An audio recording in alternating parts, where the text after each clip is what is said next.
गुरु घर की प्यारी प्यारी सात संगत जी, राधा स्वामी जी।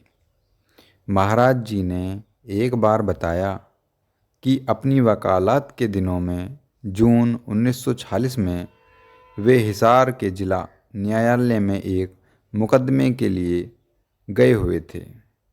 गर्मी का मौसम था और ज़बरदस्त गर्मी पड़ रही थी। वे कचहरी के कमरे से बाहर आए और दूसरे वकील से किसी बात पर चर्चा करते करते एकाएक बेहोश होकर गिर पड़े।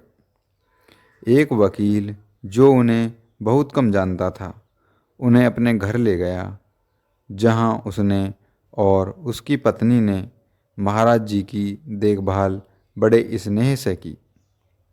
उन्हें बहुत तेज बुखार था। उस दंपत्ति ने जो कुछ भी वे कर सकते थे किया और महाराज जी को अपने घर में 4 दिन तक रखा। उन्होंने महाराज जी की पत्नी को पत्र से महाराज जी की बीमारी की सूचना दी और उन्हें हिसार आने को कहा। सो महाराज जी के पिता वहाँ उन्हें देखने आए और जब महाराज जी कुछ ठीक हुए तो उनके चचेरे भाई सरदार सतनाम सिंह आकर उन्हें सिरसा ले गए। वहाँ अचानक महाराज जी को चेचक निकल आई। वह उनके सारे बदन पर फैल गई। उनका सारा चेहरा, यहाँ तक कि आंखें भी भर गईं और तेज बुखार आता रहा। जब महाराज जी की माता को मालूम पड़ा तो उन्होंने महाराज जी की पत्नी से उन्हें सिकंदरपुर ले आने को कहा ताकि वे खुद महाराज जी की देखभाल और उनका घरेलू इलाज कर सकें, क्योंकि बेजी को सामान्य प्रचलित दवाइयों में ज़्यादा विश्वास नहीं था। सो महाराज जी को सिकंदरपुर ले आया गया और वहाँ उन्हें डॉक्टर माथुर और बेजी के परामर्श से अंधेरे कमरे में रखा गया।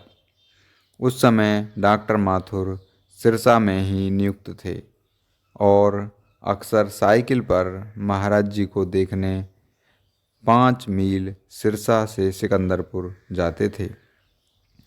महाराज जी बहुत चिंतित थे कि उनके पूरे चेहरे पर चेचक के निशान रह जाएंगे और शायद उनकी आँख की दृष्टि भी चली जाए।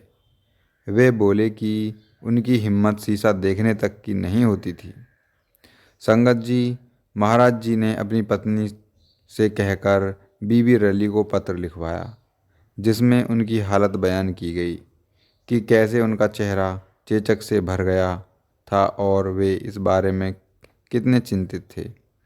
कैसे वे चेचक के दागों से भरे हुए चेहरे को लेकर जिंदा रहेंगे।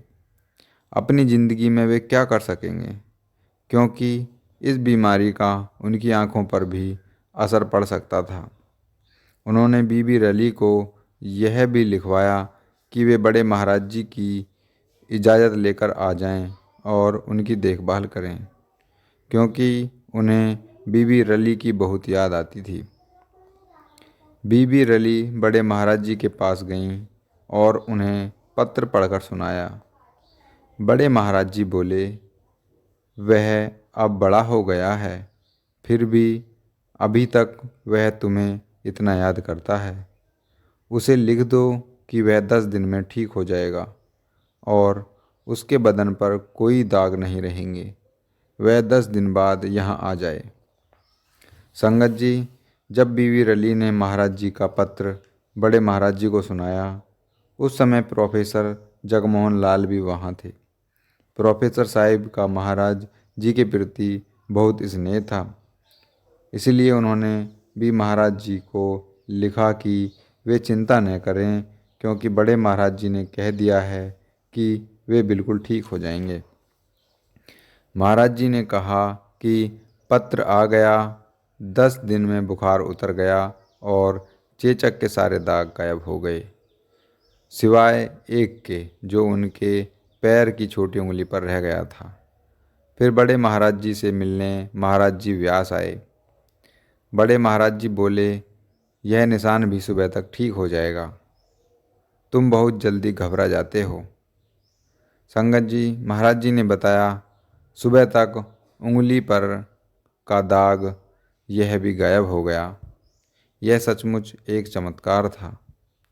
मेरा पूरा बदन और चेहरा चेचक के गहरे दागों से भरा हुआ था और अब मेरे बदन पर एक भी दाग नहीं है। तो साथ संगत जी, ऐसी थी महाराज जी की महानता, ऐसा था महाराज जी का प्यार। महाराज जी का प्यार सबके लिए अनोखा होता है। महाराज जी सब पर कृपा करते हैं। साथ संगत जी, बस हमें उनसे अपनी उम्मीद नहीं छोड़नी चाहिए, हमें भी अपना प्यार बरकरार रखना चाहिए। महाराज जी सही समय आने पर सबकी सुनते हैं, सबका ख्याल करते हैं। साथ संगत जी, राधा स्वामी जी।